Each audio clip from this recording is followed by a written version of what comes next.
Hello बच्चों, welcome back to my YouTube channel Maths Plaza. तो बच्चों, आज मैं इस वीडियो में Bihar board class 9 chemistry chapter 1 जिसका नाम है हमारे आसपास के पदार्थ, इससे पहले इसका लेक्चर 5 तक अपलोड हो चुका है। यदि आप लोग उसको नहीं देखे पहले वो देखिएगा, तब जाके लेक्चर 6 समझ में आएगा। लेक्चर 5 में हमने एक टॉपिक को कवर किया था जिसका नाम है, जो टॉपिक था तापमान में परिवर्तन लाकर पदार्थ की अवस्था में परिवर्तन। यदि तापमान में परिवर्तन लाएंगे तो पदार्थ की अवस्था में क्या परिवर्तन देखने को मिलेगा, ठीक ना। तो तापमान में परिवर्तन हम लोग दो तरीके से ला सकते हैं, या तो तापमान को बढ़ा सकते हैं या तो घटा सकते हैं, ठीक ना। तो तापमान में वृद्धि करके यानी तापमान में बढ़ा के, इसके बारे में हम लोग लेक्चर 5 में जान चुके हैं। आज हम लोग इसमें जानेंगे तापमान में कमी करके, ठीक ना। तापमान को यदि घटाएंगे तो पदार्थ की अवस्था में क्या प्रभाव पड़ेगा, आइए देखते हैं। तो क्या तापमान में परिवर्तन लाकर पदार्थ की अवस्था में परिवर्तन, ठीक है ना। इसका पहला हम लोग कल जो टॉपिक कवर कर चुके हैं, तापमान में वृद्धि। तापमान को जब बढ़ाए थे तो क्या क्या देखने को मिला था। आज क्या करेंगे, अब तापमान में कमी करेंगे, ठीक है। तापमान को जब घटाएंगे तो क्या क्या देखने को मिलेगा तापमान में कमी करके। तापमान में कमी करेंगे जब तापमान को कम किया जाए।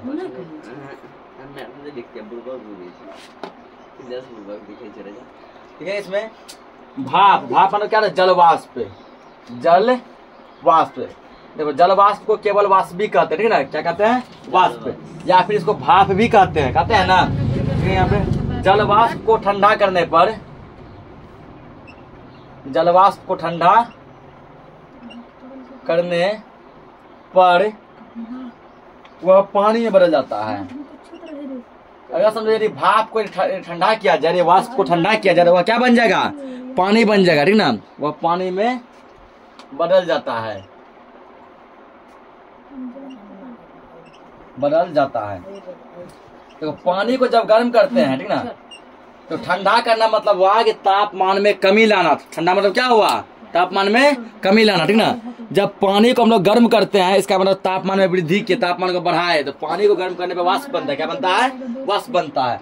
जब वाष्प को ठंडा कर देंगे, तापमान में कमी कर देंगे, तो वह क्या बन जाएगा, वह फिर से पानी बन जाएगा ना। तो जलवाष्प को ठंडा करने पे वह पानी बनता है,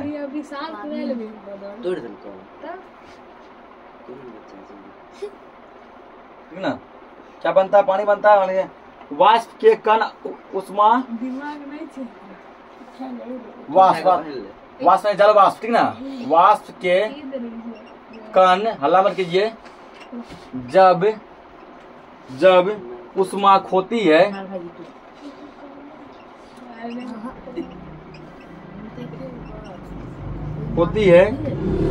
उसकी गतिज ऊर्जा,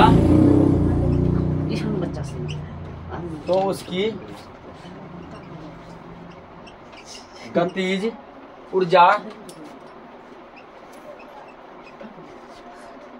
कम हो जाती है। हल्ला मत कीजिए। गतिज ऊर्जा क्या हो जाती है, कम हो जाती है, और मंद गति से गति करने लगती है,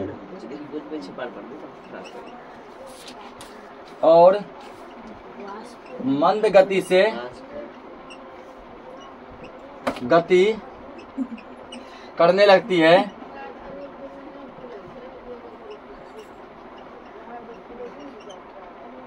ठीक ना। जिससे कण परस्पर आपस में आकर्षित होकर पानी बनाते हैं। जिससे कण आपस में आकर्षित होकर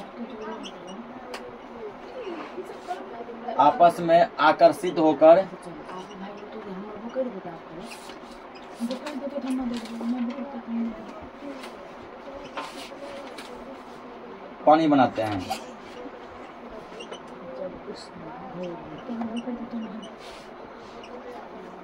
तो वह क्या लिखा है, वाष्प के कण जब उष्मा खोते हैं, ठीक ना।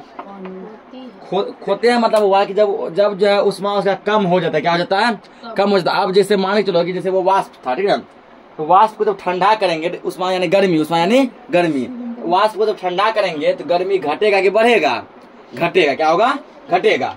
और वाष्प के कण जब उष्मा को खोती है, जब वो अपना गर्मी को, अपना हीट को खोती है, जब वो कम होता है, तो कणों के बीच का गतिज ऊर्जा यानी कण जो आपस में गति कर रहे थे, वो गतिज ऊर्जा क्या हो जाएगा, कम हो जाएगा। गतिज ऊर्जा भी क्या हो जाएगा, कम हो जाएगा, ठीक है। जब वो वाष्प था, जब वो भाप था, तो गतिज ऊर्जा बहुत ज्यादा था।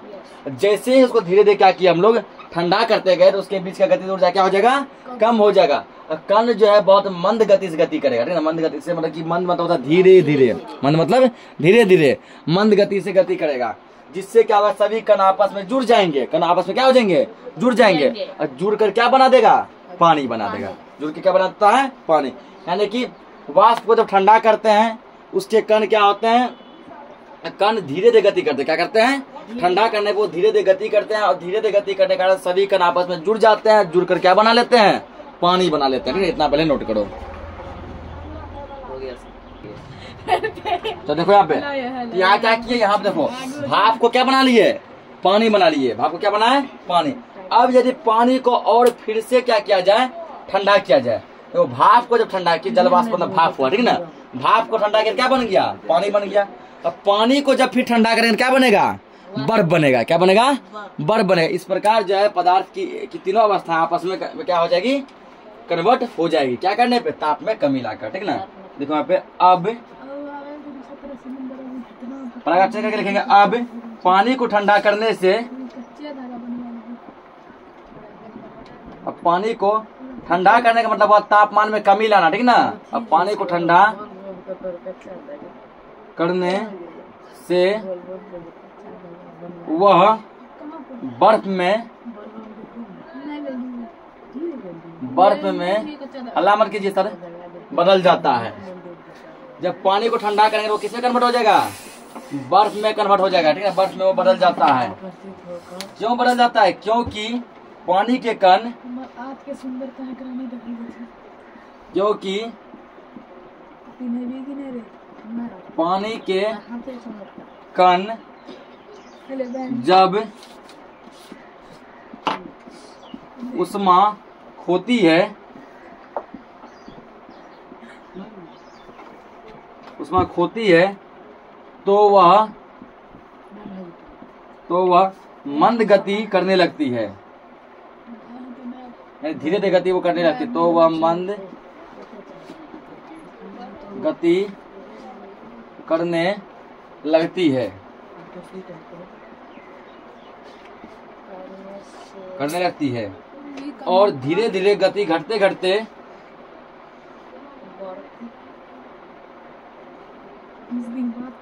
और धीरे धीरे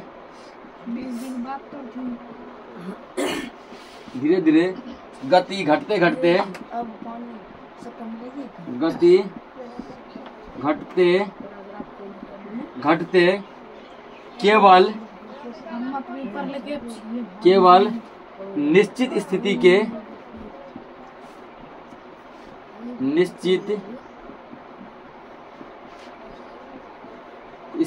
के इधर उधर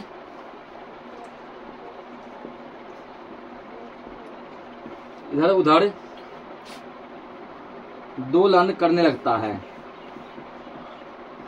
दोलन करने लगता है,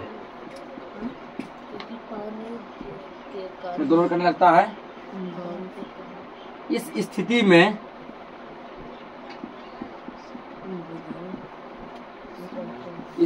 में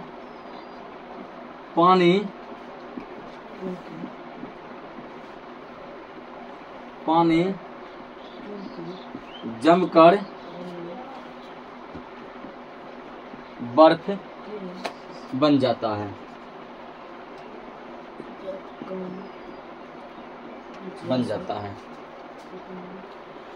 देखो पहले क्या किए, भाप को ठंडा करके क्या बना लिए, पानी बना लिए। अब इसमें दिया गया है कि अब पानी को ठंडा करने से बर्फ में बनता है, पानी को ठंडा करने से क्या बनेगा, बर्फ। क्योंकि पानी के कण जब उष्मा खोती है, पानी को जब हम लोग ठंडा करते हैं तो उसमें तो उसका कण जो है क्या कहते हैं, उष्मा खोती है, उसमें जो गर्मी है, जो हिटनेस है, ठीक है, वो हिटनेस क्या होता है, वो गर्मी क्या होता है, धीरे धीरे कम होने लगता है। पानी के कण आपस में क्या करता है, उष्मा को गर्मी को खोने लगती है, तो वह मंद गति से गति करने लगती है। मंद गति मतलब कि उसके कण जो पानी के कण धीरे धीरे क्या करते हैं, गति करते हैं। पहले वो फास्ट गति करता था, अब वो कैसे गति करने लगा, धीरे धीरे, और धीरे धीरे गति घटते जाता है। गति पहले फास्ट था, ठीक ना, तापमान था कम किए, थोड़ा धीरे हुआ, तापमान और कम किए और धीरे हुआ, ठीक है। फ्रिज का तापमान और कम हो गया, क्योंकि पानी को जो फ्रिज में ही रखेंगे ठंडा करने के लिए, तो धीरे धीरे क्या होता है उसका गति इतना ज्यादा घट जाता है, केवल निश्चित स्थिति के इधर उधर ही दोलन करने लगता है, ठीक ना। यानी कि अब समझो कीजिए बहुत कम जगह बचता है कि कण यहाँ से यहाँ, यहाँ से यहाँ, इसी के ऊपर नीचे ऊपर इतना दूर, जो यहाँ से हमारा लंबा गति करता था वो हल्का इधर उधर क्या करने लगा, गति करने लगा। इस कंडीशन में क्या होता है, पानी जमकर क्या बन जाता है, बर्फ बन जाता है। इसको नोट करो, ठीक ना। हो गया ये कंप्लीट। देखो अगला हेडिंग क्या दिया, गलन की गुप्त उष्मा, ठीक ना। इसका डेफिनेशन लिखो, फिर हम लोग समझेंगे इसको कि ये क्या कह रहा है। गलन की गुप्त उष्मा लिखना है, उष्मा की वह मात्रा, परिभाषा में लिखो, उष्मा की वह मात्रा जो उष्मा की वह मात्रा जो वायुमंडलीय दाब पर 1 kg ठोस को, 1 kg ठोस को, ठीक ना। उष्मा की वह मात्रा जो वायुमंडलीय दाब पर 1 kg ठोस को द्रव में बदल देता है, द्रव में बदल देता है, उसे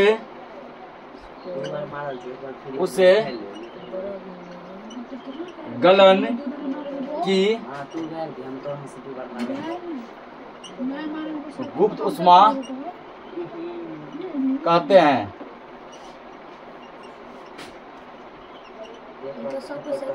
गुप्त उष्मा कहते हैं, ठीक ना। उसे क्या कहते हैं, गलन की गुप्त उष्मा कहते हैं। क्या एरो मार के लिखेंगे नीचे ऑब्जेक्टिव के लिए। बर्फ की गलन की गुप्त उष्मा, बर्फ की गलन की गुप्त उष्मा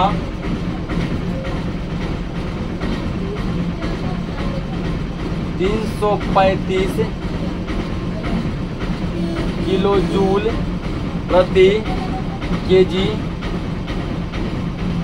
होता है। तो क्या पढ़ेंगे, कैसे किलो जैसे जूल, कैसे किलो जैसे जूल, यानी केजी क्या पढ़ेंगे, किलो जूल। प्रति केजी, किलो जूल प्रति केजी। इसमें बोला क्या गया, ठीक ना। डेफिनेशन समझते हैं। क्या था हेडिंग, गलन की गुप्त उष्मा क्या है।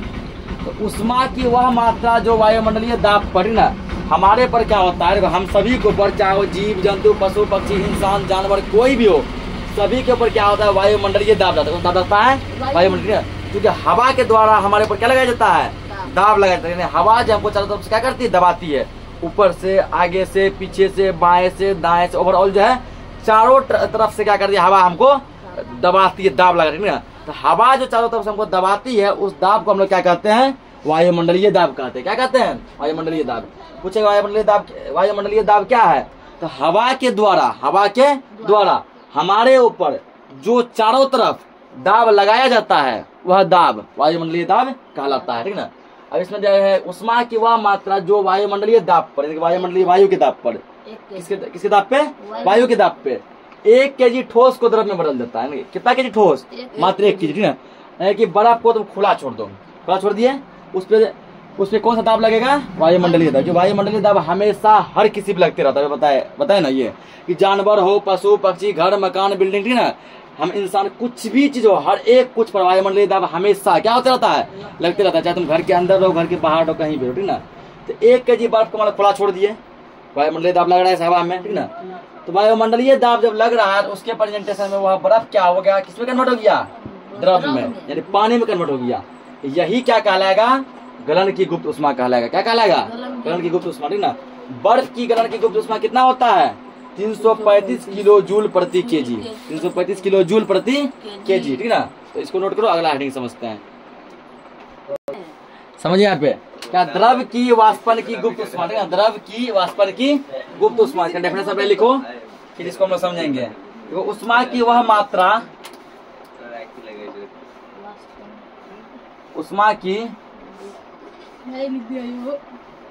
वह मात्रा जो 1 केजी द्रव को, जो 1 केजी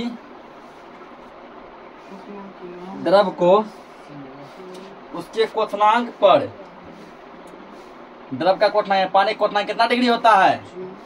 100 डिग्री लिखाए थे ना। पानी का क्वथनांक कितना होता है? 100 डिग्री। उष्मा की वह मात्रा जो 1 केजी द्रव को उसके क्वथनांक पर,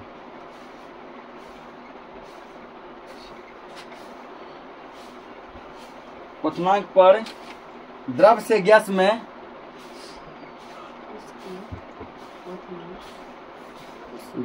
गैस में पूर्णतः बदल देती है। पूर्णतः यानी पूरा पूरा, ठीक ना। पूर्णतः बदल देती है,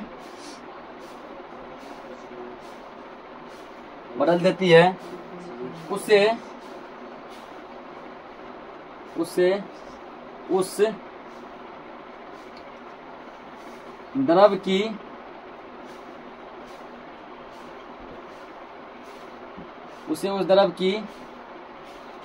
वाष्पन की गुप्त ऊष्मा कहते हैं।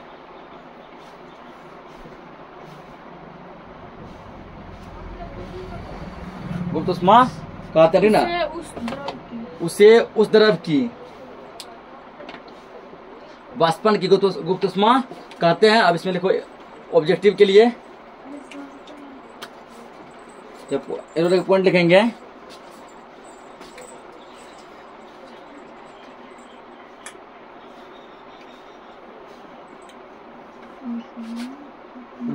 द्रव के वाष्पन की गुप्त ऊष्मा, द्रव के वाष्पन की गुप्त ऊष्मा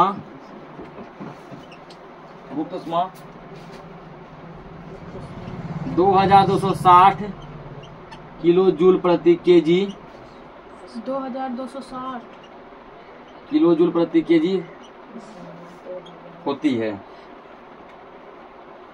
ठीक ना। तो द्रव की वाष्पन की गुप्त ऊष्मा क्या? ऊष्मा की वह मात्रा जो 1 केजी द्रव को, ठीक ना, 1 केजी द्रव को उसके क्वथनांक पर, क्वथनांक का मतलब हुआ 100 डिग्री तापमान, 100 डिग्री सेल्सियस, ठीक ना। पानी का क्वथनांक कितना होता है? 100 डिग्री सेल्सियस। यदि केल्विन में बदलेगा 273 में 100 जोड़ दो, कितना हो जाएगा? 373 केल्विन। यानी पानी के लिए जो है, ठीक ना, उसे मत करो, पानी के लिए जो क्वथनांक होता है वो कितना होता है?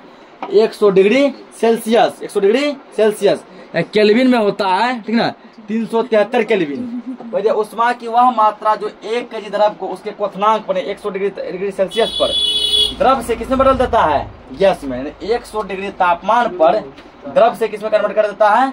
गैस में। पूरा बदल देता है। तो उसको हम लोग क्या कहते हैं? उस द्रव की वाष्पन की गुप्त ऊष्मा कहते हैं। यानी कि ऊष्मा की वह मात्रा जो 1 केजी द्रव को 100 डिग्री तापमान पर, क्वथनांक यानी 100 डिग्री तापमान पर द्रव से गैस में बदल देता है, तो उसे द्रव की वाष्पन की गुप्त ऊष्मा कहते हैं, ठीक है। और द्रव के वाष्पन की गुप्त ऊष्मा कितना होता है? 2260 किलो जूल प्रति केजी। इसको नोट करो। अगला देखो क्या दिया है? संघनन की गुप्त ऊष्मा। संघनन की गुप्त ऊष्मा ये समझो क्या है, पहले लिखो फिर समझेंगे। वो जब 1 केजी वाष्प, जब 1 केजी वाष्प, ठीक ना, द्रव में बदलता है। जब 1 केजी वाष्प द्रव में, अल्लाह मत कीजिए, बदलता है तो वह अपने क्वथन,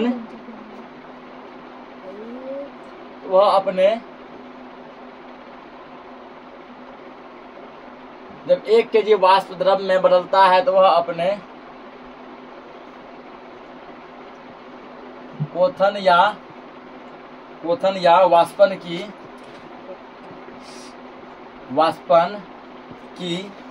गुप्त ऊष्मा के बराबर, गुप्त ऊष्मा के बराबर उष्मा का त्याग करता है, उष्मा का त्याग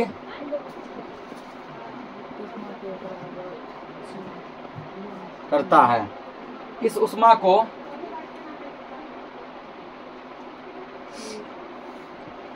इस उष्मा को इस उष्मा को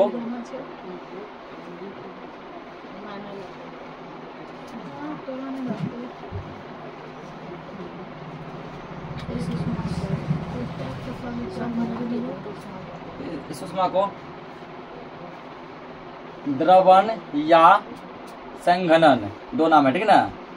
द्रवण या संघनन की गुप्त उष्मा कहते हैं।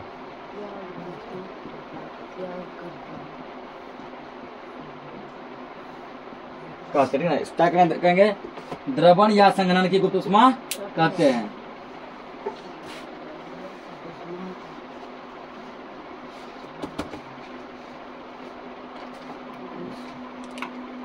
इसलिए एरो के पॉइंट लिखेंगे यहाँ पे, ठीक ना।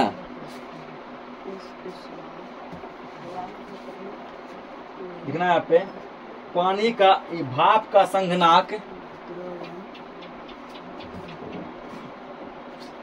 भाप यानी वाष्प, भाप का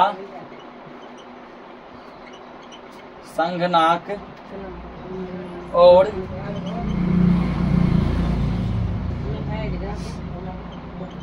पानी का क्वथनांक।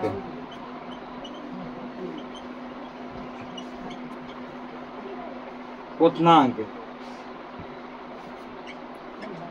100 डिग्री सेल्सियस यानी कि 373 केल्विन, केल्विन बोलेंगे, ठीक ना, केल्विन होता है।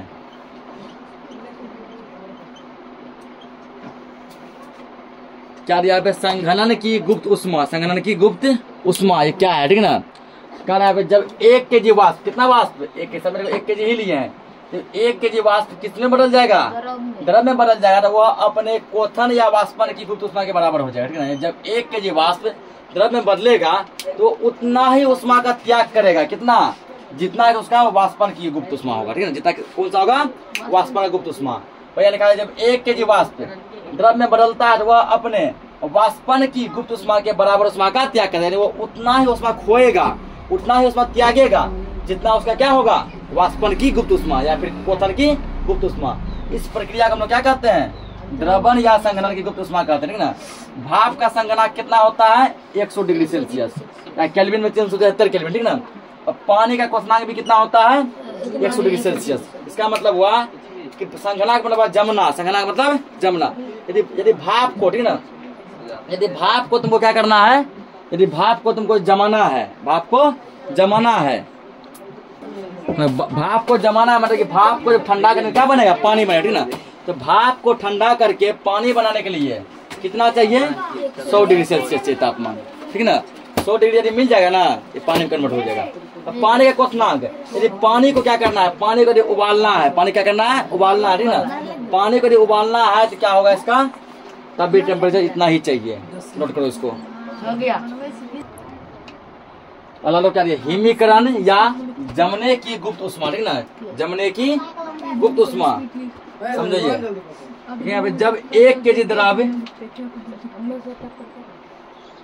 जब 1 kg द्रव ठोस में बदलता है, 1 kg द्रव ठोस में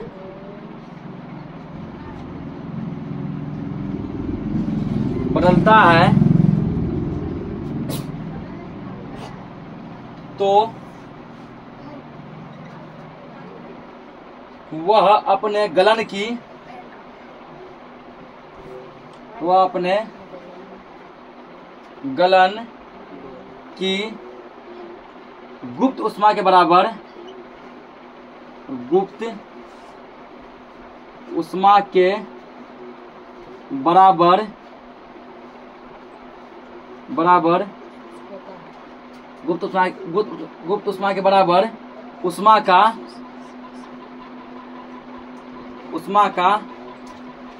त्याग करता है।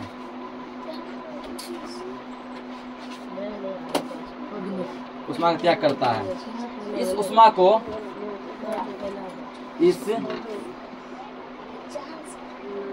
को हिमीकरण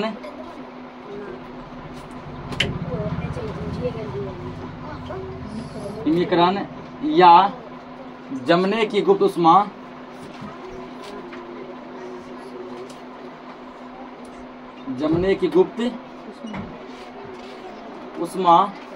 कहते हैं।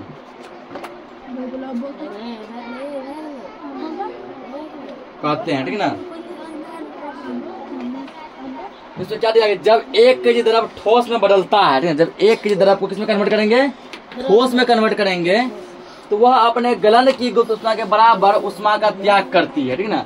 मतलब बर्फ को गलाने में, समझो पहले, बर्फ को गलाने में जितना उष्मा चाहिए, ठीक ना, द्रव को ठोस बनने में भी उतना ही उष्मा चाहिए। ठीक है। बर्फ को गलाने में जितना उष्मा चाहिए, द्रव को ठोस बनने में भी उतना ही उष्मा चाहिए। वही कह रहे हैं यहाँ पे, तो 1 kg द्रव ठोस में बदलता है तो वह अपने गलन की गुप्त उष्मा के बराबर क्या करता है, उष्मा का त्याग करता है। ठीक ना। गलन की गुप्त उष्मा के बराबर उष्मा का त्याग करता है। तो इसको हम लोग क्या कहेंगे, हिमीकरण या फिर जमने की गुप्त उष्मा कहेंगे। ठीक ना। लिखो यहाँ पे ऑब्जेक्टिव के लिए यानी कितना चाहिए इसका उष्मा। लिखेंगे यहाँ पे पानी का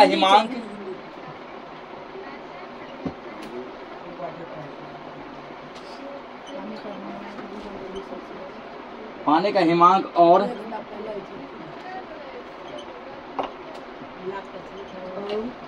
बर्फ का गलनांक